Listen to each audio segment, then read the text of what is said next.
سرنگا پٹم کا شیر، سامراج، انشے سیریل، 8واں انشا، شارق علی۔ اپنے جرنیل کی شہادت کی جھوٹی خبر سن کر ٹیپو مٹھی بھر محافظوں سمیت قلعے سے باہر نکل آیا اور انگریزوں پر خود فائرنگ شروع کر دی۔ پھر دست بدست جنگ میں تلوار کے وار سے کئی دشمن سپاہیوں کو جہنم رسید کیا۔ غداروں نے منصوبے کے مطابق قلعے کا دروازہ بند کر دیا تاکہ وہ دوبارہ قلعے میں داخل نہ ہو سکے۔ میر صادق پہلے ہی شہر کی فصیل میں شگاف ڈلوا کر اور تنخواہ کی تقسیم کے بہانے حفاظتی دستوں کو شگاف سے ہٹا کر انگریزوں کو شہر میں داخل کروا چکا تھا۔ نیند مجھ سے بہت دور تھی اور ٹیپو کی زندگی کی ویڈیو کے مناظر آنکھوں کے سامنے تھے۔ شکست قریب دیکھ کر ٹیپو کے ایک محافظ نے کہا، سلطان دشمنوں کو بتا دیجئے کہ آپ کون ہیں، وہ آپ کو باعزت قید کر لیں گے۔ ٹیپو کا جواب آج بھی تاریخی للکار ہے۔ شیر کی ایک دن کی زندگی گیدڑ کی 100 سالہ زندگی سے بہتر ہے۔ اس کا جسم پے در پے گولیوں سے زخمی ہوا تو وہ گر پڑا۔ ایک لالچی انگریز ہیروں جڑی کمر کی پیٹی اتارنے آگے بڑھا تو ٹیپو نے تلوار کے کاری وار سے اس کی ٹانگ جسم سے علیحدہ کر دی۔ پھر اسے بے حد قریب سے سر میں گولی ماری گئی اور وہ شہید ہو گیا۔ 1757 میں پلاسی کی جنگ جیتنے کے بعد برطانوی سامراج کے لیے سب سے بڑی رکاوٹ سرنگا پٹم کے شیر ٹیپو کی لاش کو دیکھ کر 1799 میں انگریز اہلکار نے کہا تھا، اب ہمیں ہندوستان پر قبضے سے کوئی نہیں روک سکتا۔ میں نے کروٹ بدلی، لیکن پھر وہی خیالوں کا تسلسل۔ میسور کے باغی سپہ سالار حیدر علی کا بہادر بیٹا ٹیپو، جس نے 10 سال کی عمر میں اونچے میناری قید خانے کی سلاخیں کاٹ کر چھوٹے بھائی کو کاندھے پر لادے رسیوں سے نیچے اتر کر اور حمایتیوں کے دیوالی کے رنگوں میں دونوں بچوں کو رنگ دینے اور شیر کا ماسک پہنے فرار ہو کر باپ سے جا ملنے کا کارنامہ انجام دیا تھا۔ اس فرار کے 1 سال بعد حیدر علی میسور کا حکمران بن گیا تھا۔ رات بھر بے چین رہا اور مشکل سے نیند آئی۔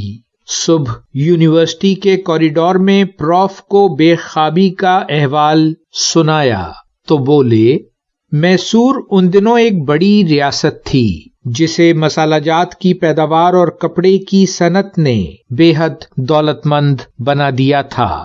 یہاں شہریوں کی آمدنی ہندوستان کے دوسرے علاقوں سے 5 گنا زیادہ تھی۔ 3 طرف دشمن تھے، یعنی انگریز، نظام دکن اور مرہٹے، اور چوتھی سمت سمندر۔ انگریز سے میسور کی مسلسل جنگوں کا سلسلہ 30 سال تک جاری رہا۔ حیدر علی ایسی ہی ایک جنگ میں شہید ہوا تو 1782 میں ٹیپو تخت پر بیٹھا۔ اس کی زندگی بھی مسلسل جنگ میں گزری۔ صلح کے معاہدے بھی ہوئے، لیکن دشمنوں کی نظر ریاست کی دولت پر تھی۔ ایسے میں ٹیپو نے ایک بڑی جنگی غلطی کی۔ ایک جنگ میں انگریزوں پر فیصلہ کن جیت کے بعد ٹیپو نے ان کا مدراس تک پیچھا کر کے مکمل صفایا نہ کیا، بلکہ انہیں فرار ہونے دیا۔ اگر وہ مدراس فتح کر لیتا تو آج ہندوستان کی تاریخ کچھ اور ہوتی۔ انگریز ٹیپو سے خوف زدہ تھے۔ انہوں نے نظام دکن، مرہٹوں اور اندرونی غداروں کو اپنے ساتھ ملایا۔ ان دنوں ہندوستان کسی نظریاتی وحدت سے عاری تھا۔ غداروں کے لیے وفاداریاں تبدیل کر لینا اور نئی ریاستوں کا قیام عام سی بات تھی۔ ٹیپو ایک بہادر جرنیل تھا، لیکن وہ درباریوں کو خوش کرنا نہ جانتا تھا۔ اس کی اولاد میں کوئی قابل جانشین بھی نہیں تھا۔ ریاست کے مستقبل کی بے یقینی نے میر صادق جیسے کئی غدار پیدا کیے۔ کامن روم میں صوفی بھی گفتگو میں شریک ہو کر بولی، کچھ جنگیں تو انگریز بھی جیتے ہوں گے۔ بولے، بالکل، ایک بار تو ٹیپو کو انگریز اور اتحادیوں سے جنگ ہار کر آدھی سلطنت سے ہاتھ دھونا پڑا تھا۔ ان دنوں اس پر بدلے کا جنون طاری ہو گیا تھا۔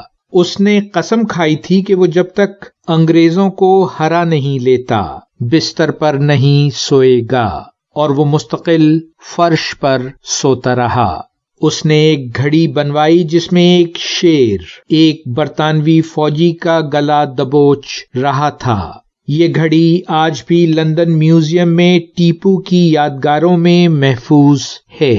وہ اس گھڑی کو دیکھ کر انگریز سے بدلے کے منصوبے بناتا رہتا تھا۔ اور آخری معرکہ؟ میں نے پوچھا۔ بولے، ٹیپو کی آخری جنگ میں شکست کی وجہ مقامی غدار تھے۔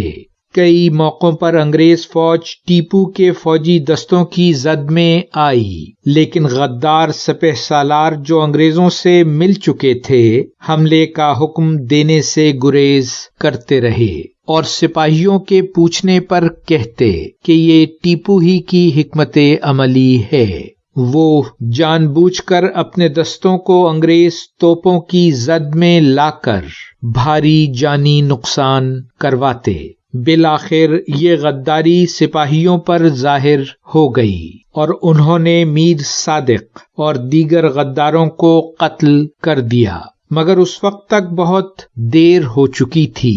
انگریز شہر پر قبضہ کر چکے تھے اور ٹیپو شہید ہو چکا تھا۔ عوامی حمایت دیکھتے ہوئے ٹیپو کو انگریزوں نے پورے اعزاز کے ساتھ توپوں کی سلامی سمیت سرنگا پٹم میں دفن کیا۔